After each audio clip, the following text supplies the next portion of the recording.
Students, hello students. Today we are going to discuss about the pseudochemical reaction and first order pseudochemical reaction. Pseudochemical reaction.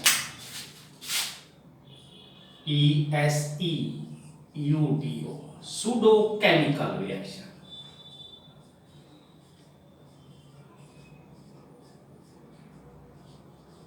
A reaction in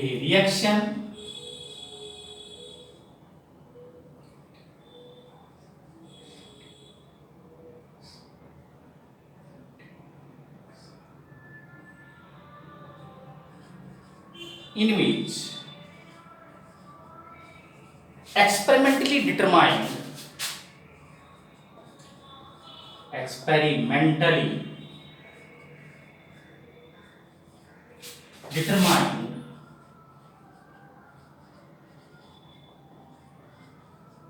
order is different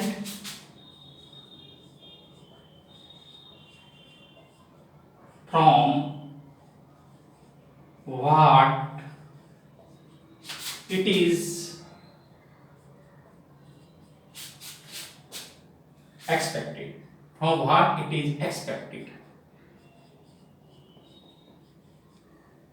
A reaction in which experimentally determined order is different from what it is expected is called pseudochemical reaction.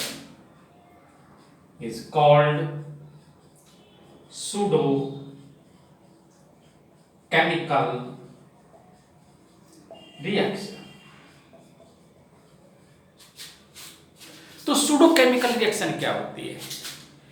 मान लीजिए आपको कोई reaction है बेटे, वो reaction है कुछ और ऑर्डर की, परंतु एक्सपेरिमेंटली डिटरमाइंड जो उसका ऑर्डर है वो कुछ दूसरा होता है। तो ऐसी रिएक्शन को हम क्या कहते हैं? pseudochemical रिएक्शन कहते हैं। pseudo first order chemical reaction, pseudo first order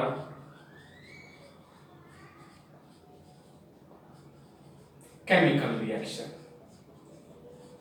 क्या होती है बेटे? A reaction which is of first order, a reaction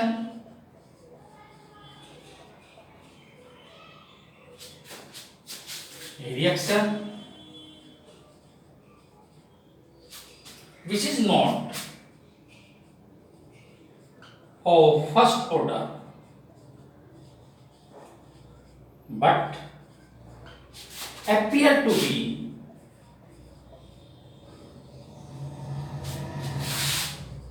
of first order. ऐसी रिएक्शन जो फर्स्ट ऑर्डर की नहीं होती परंतु कैसी दिखाई देती है? जैसे कि वो फर्स्ट ऑर्डर की रिएक्शन हो, उस रिएक्शन को हम क्या कहते हैं? Pseudo first order chemical reaction. Due to high concentration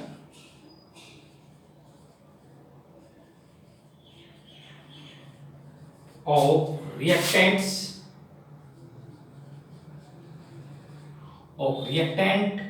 और reactants। एक रिएक्टेंट भी हो सकता है, एक से ज्यादा भी हो सकता है, other than other reactant, to high concentration of reactant than other reactant। A reaction which is not of first order but appear to be of first order due to high concentration of reactants than other reactants।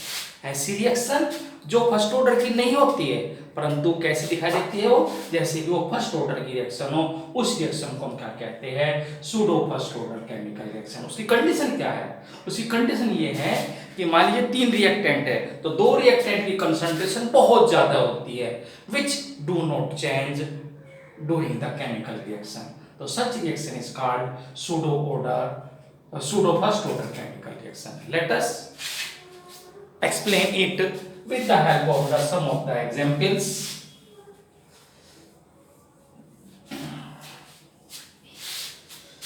Example of pseudo first order chemical reaction.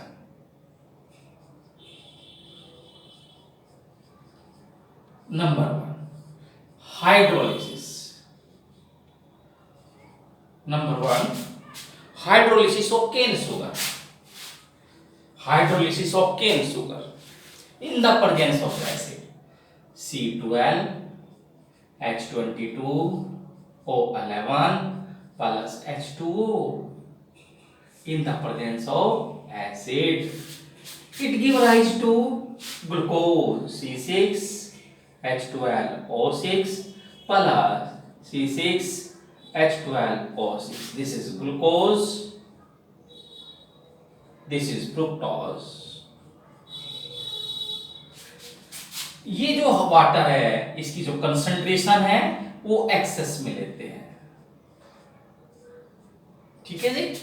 तो this is cane sugar, this is cane sugar, इसको क्या कहते हैं? Cane sugar कहते हैं, sucrose भी कहते हैं। इसका हाइड्रोलिसिस हो रहा है in the presence of the acid, तो क्या देते हैं? Glucose and fructose. जब इसका हम रिएक्शन रेट लिखते हैं, इसका जो रेट लिखेंगे हम, रेट बराबर के concentration of concentration of cane sugar C12H22O11, concentration of water and concentration of acid। तो यहां पर इस रेट से it appear that it is of the third order reaction because rate depends upon the concentration of glucose, water and acid, but actually rate, but actually actually rate इसका क्या है बेटे? that is K concentration of C12H22O11, तो it means it is of first order reaction। तो glucose जो cane sugar का जो hydrolysis है that is appear of third order reaction but it is of the first order reaction। ये होती तो एक फर्स्ट ऑर्डर रिएक्शन की, परंतु appear to be of the third order reaction।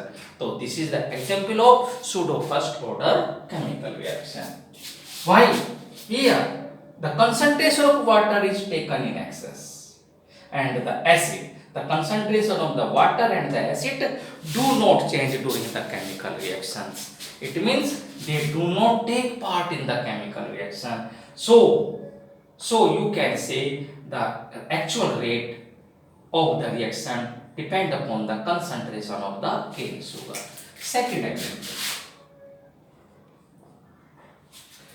hydrolysis of the ester CH3COO C2H5 plus water, it give rise to, in the presence of acid, it give rise to acid, acetic acid plus ethanol plus ethanol। This is acetic acid, this is ethanol। Now rate इस rate से killer क्या हो रहा है कि कैसे दिखाई दे रही है? कितनी ऑर्डर की है? थर्ड ऑर्डर की ऐसे दिखाई देती है ये। तो CH3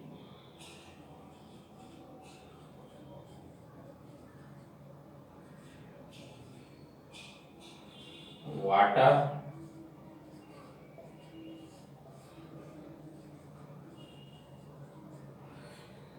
ठीक है जी। Here concentration of the water is taken in excess, ठीक है जी। तो परंतु एक्चुअल रेट इसका क्या है बेटे? एक्चुअल रेट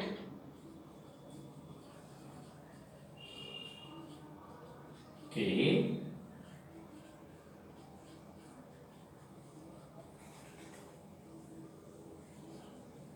एक्चुअल रेट ये है इसका।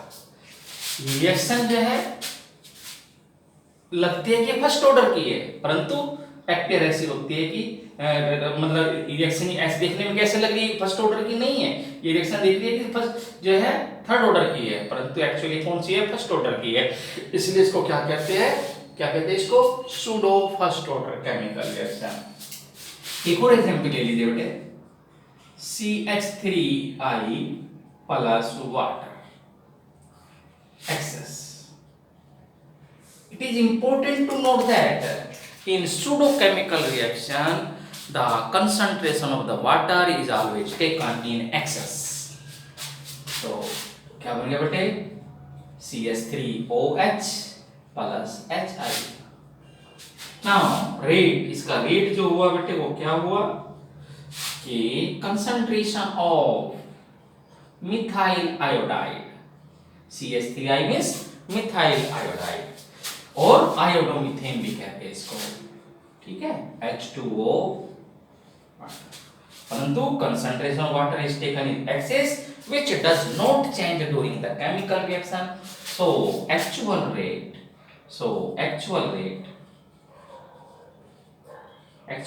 क्या होगा इसका बेटे? KCH3I, ठीक है। तो these are the example of the pseudochemical reaction, or you can say pseudo first order chemical reaction. Now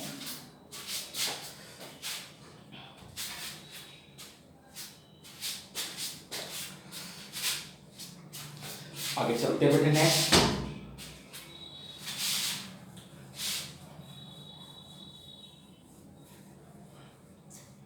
next है इसमें पे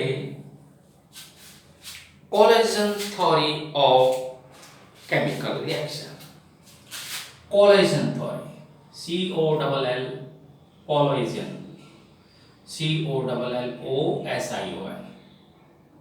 COLLOSION, collagen theory of chemical reaction.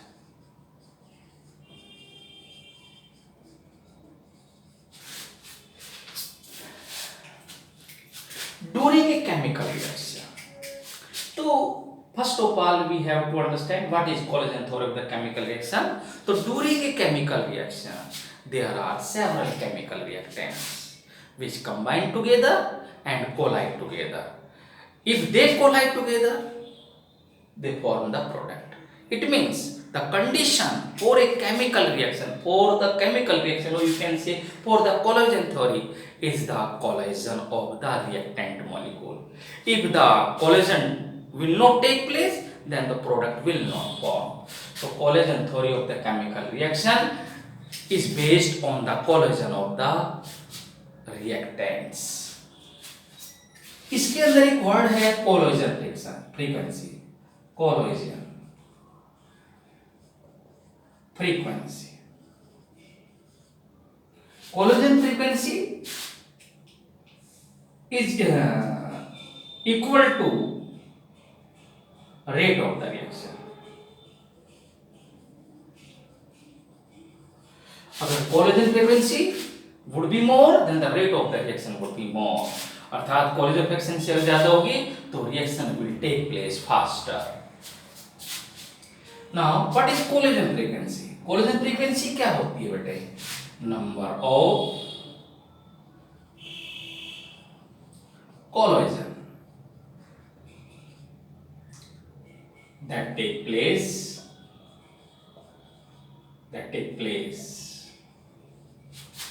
per unit time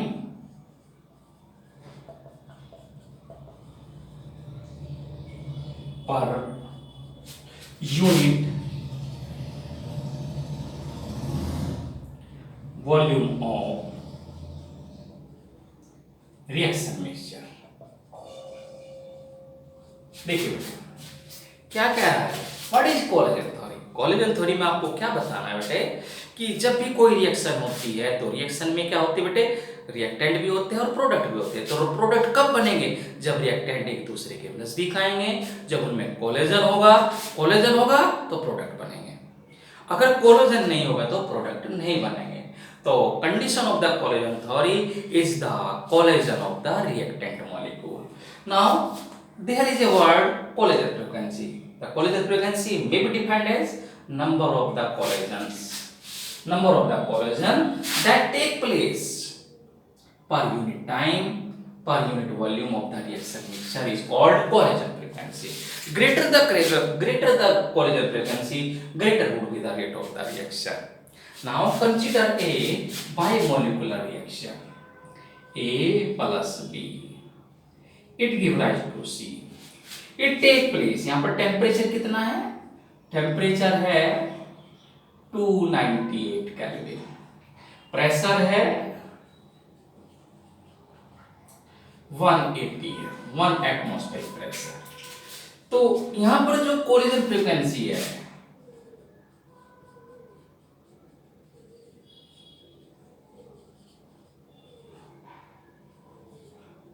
वो कितनी होगी? 10 की पावर 25 टू 10 की पावर 28। अगर कोई ऐसी बाइमोलिकुलर रिएक्शन है that take place at ordinary temperature, that is 298 Kelvin, and pressure, that is 1 atmospheric pressure, at that time the collision frequency would be in the order of, in the range of 10 की power 25 to 10 की power 28. But it is not true for all the reaction. Actually for the slow reaction. So now for a fruitful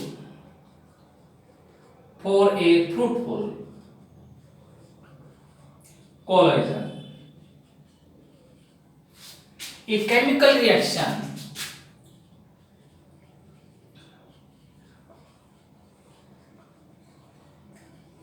has to overcome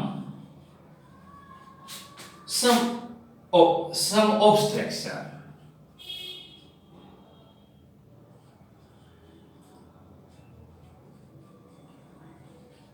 called barrier.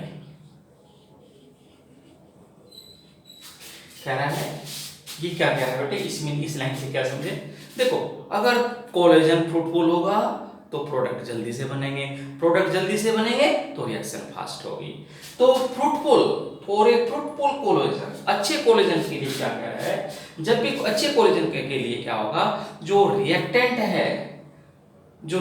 है उनको आपस में collide करना पड़ेगा, और उस समय कुछ ऑब्जेक्शन होंगे वहां पर, उस केमिकल रिएक्शन को के अंदर कुछ ऑब्जेक्शन होंगे, कुछ ऑब्स्ट्रक्शन होंगे, उनको क्या करना पड़ेगा?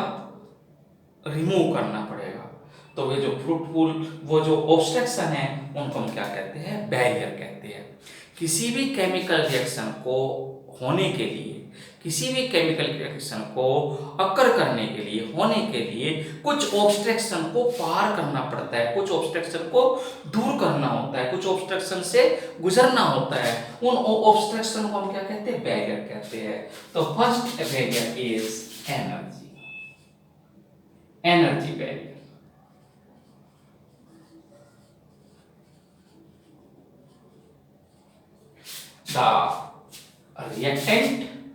The reacting species, the reactant in a chemical reaction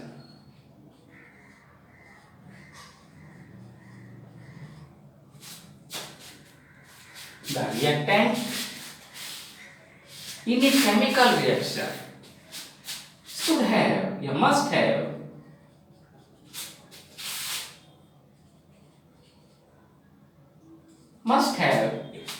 an energy called threshold energy.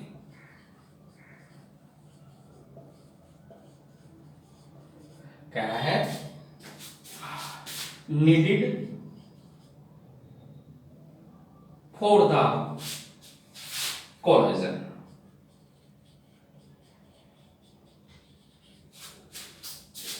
What is the meaning in this line? क्या है? जब भी कोई केमिकल रिएक्शन होती है, उसके अंदर जो रिएक्टेंट होते हैं, उन रिएक्टेंट के अंदर कुछ एनर्जी होनी चाहिए। उस एनर्जी को क्या कहते हैं? थ्रेशोल्ड एनर्जी कहते हैं। वो थ्रेशोल्ड एनर्जी किसके लिए जरूरी है? कोलेजन के लिए। अगर रिएक्टेंट के पास थ्रेशोल्ड एनर्जी से कम एनर्जी होगी तो वे रिएक्टेंट आपस में कोलाइड नहीं करेंगे। जब रिएक्टेंट आपस में कोलाइड नहीं करेंगे तो प्रोडक्ट भी नहीं बनेगा। तो इसका मतलब ये है, जब भी कोई केमिकल रिएक्शन होती है तो उस केमिकल रिएक्शन के अंदर जो रिएक्टेंट होते हैं, the reactant should have a threshold energy. If the energy is less than the threshold energy, the collision will not take place and the production of the product will not take place. Now second, orientation, face orientation.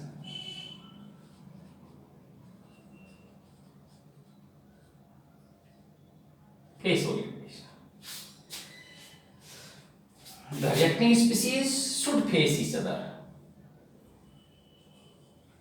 for fruitful collision.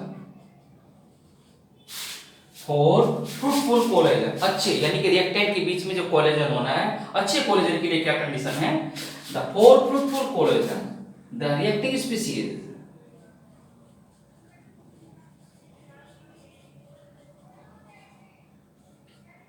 should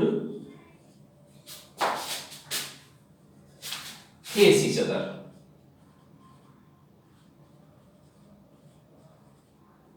यानी कि reactant का face एक दूसरे से क्या होना चाहिए? सामने होना चाहिए, तभी क्या होगा? उसी को हम क्या कहेंगे? फेस ओरिएंटेशन कहेंगे। इसको हम ध्यान से समझ लेते हैं बेटे। फॉर एग्जाम्पल ये आपका है बेटे CO plus NO2, it give rise to CO2 and NO2। इसको कैसे समझते हो? सपोज करो ये O है, ये C है, ठीक है, और किसके बीच में रिएक्टेंट हो रहा है? तो यहां पर जो है NO2,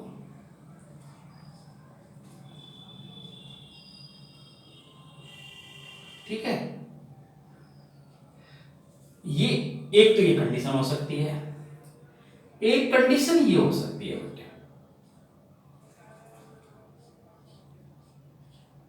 और एक कंडीशन ये हो सकती है।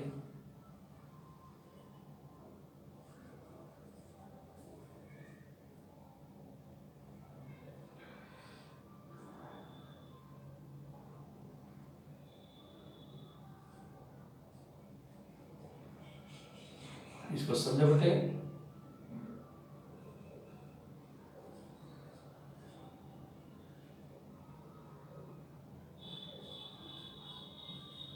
देखिए जो एक्चुअल आपस में जो ये एक्चुअल कंडीशन है बेटे, कार्बन मोनोऑक्साइड और ये एक्चुअल कंडीशन है हमारी। यहां पर जो है रिएक्टेंट, और जो रिएक्टेंट है वो फेस ओरिएंटेड है। यहां पर जो रिएक्टेंट क्या है? फेस ओरिएंटेड है। यहां पर रिएक्टेंट फेस ओरिएंटेड नहीं है, ठीक है ना। तो ये दोनों जो फेस यहां पर ये दोनों गलत है, तो ये ठीक है। इस तरह का ओरिएंटेशन होगा तो जो है कोलिजन फास्ट होगा, कोलिजन फास्ट होगा तो प्रोडक्ट भी बनेगा और रिएक्शन अकर होगी। Now limitation of collision theory.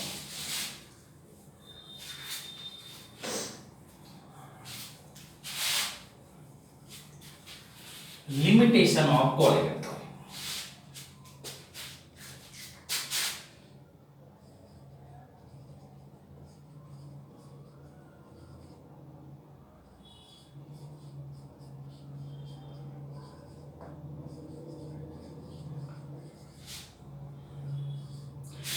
Collision theory का सिलेबस में मैथमेटिकल एक्सप्रेशन भी है, परंतु दिस ईयर, ठीक है ना, इस साल जो है जो इसका मैथमेटिकल एक्सप्रेशन है जो वो रिमूव कर दिया है, ठीक है। इसलिए केवल थ्योरेटिकल कांसेप्ट है। तो यहां पर देखिएगा limitation of the collision, it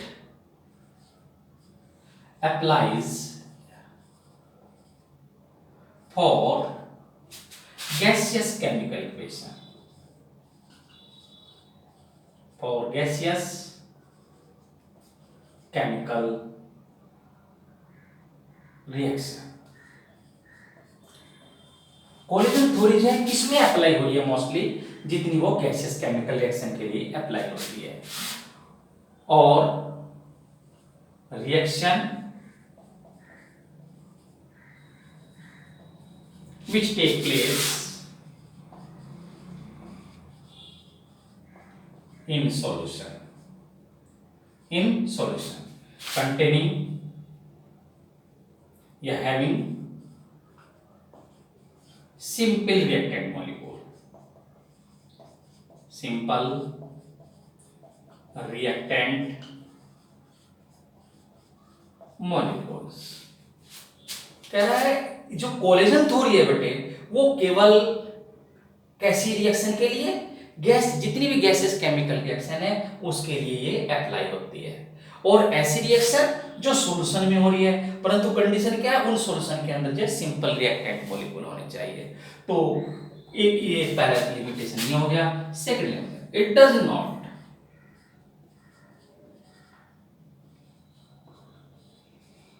apply, it does not apply for complex reaction, for complex reaction, जो कॉम्प्लेक्स रिएक्शन होती है उसके अंदर ये कोलेजन थ्योरी है अप्लाई नहीं होती है। नाउ आगे चलते हैं बेटे, नेक्स्ट टॉपिक है इसमें calculation of the rate constant for first order in gases phase. ये बहुत इंपॉर्टेंट फॉर्मूला आपको यहाँ पर डेराइव करना है। Calculation of rate constant, calculation of rate constant for first order chemical reaction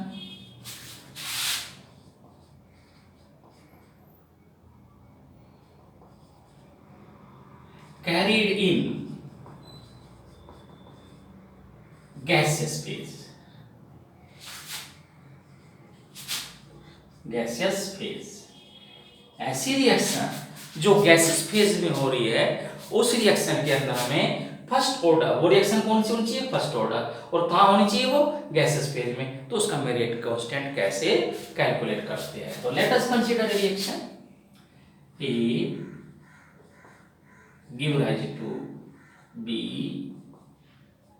and C. Let initial pressure बराबर PI,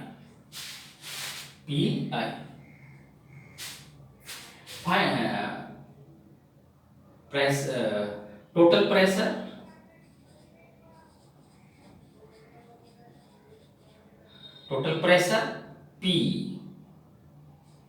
is equal to sum of partial pressure, sum of partial pressure of reacting of species present in reaction। तो क्या होगा बेटे, P is equal to P partial pressure of A, partial pressure of B, partial pressure of C। तो ये आपको पता चलेगा P total, जो टोटल प्रेशर है वो इस तरह से निकलता है बेटे, ठीक है ना। तो ये कह सकते हैं P total pressure. Now consider reaction, consider the reaction A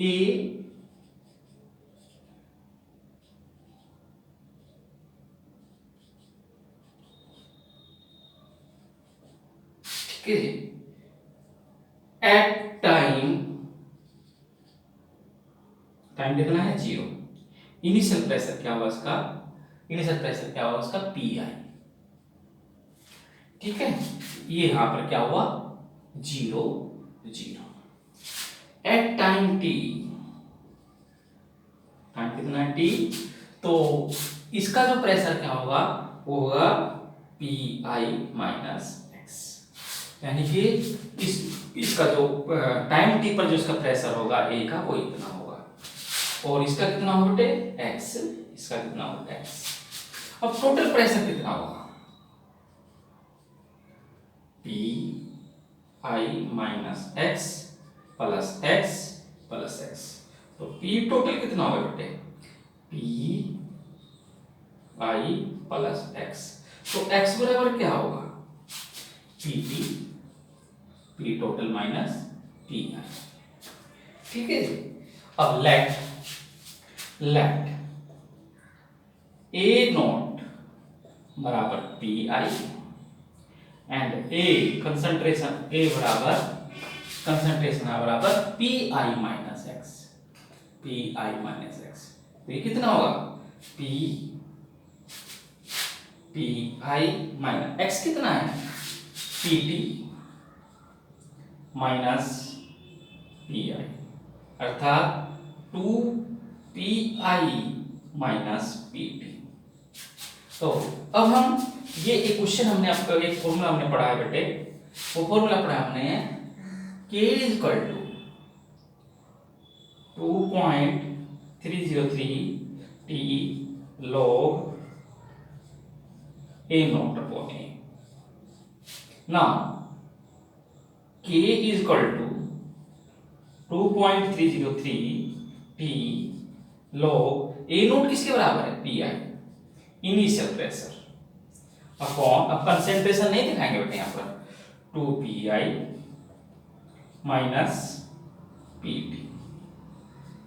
तो ये जो फॉर्मूला है, ये फॉर्मूला कहां पर अप्लाई होगा, ये फॉर्मूला वहां अप्लाई होगा वो गैसियस केमिकल रिएक्शन के अंदर। जो रिएक्शन गैसियस केमिकल जो गैसियस केमिकल रिएक्शन होती है वहां पर ये फॉर्मूला जो है अप्लाई होगा। हम उस रिएक्शन का हम रेट कांस्टेंट इस फॉर्मूले के द्वारा जो है कैलकुलेट कर सकते हैं। PI means initial pressure, PT में फाइनल प्रेशर यानी कि टोटल प्रेशर, अर्थात pressure at time T, pressure at time T। ठीक है जी। Now we will consider some of the numerical. After this we will solve some of the important numericals। तो देखते बेटे कौन कौन से न्यूमेरिकल है हमारे बेटे भैया। ओके, फर्स्ट न्यूमेरिकल है आपका, a first order reaction takes 40 minutes. A first order reaction, question है a first order reaction takes, a first order reaction takes 40 minutes for 40 minutes for 30% decomposition।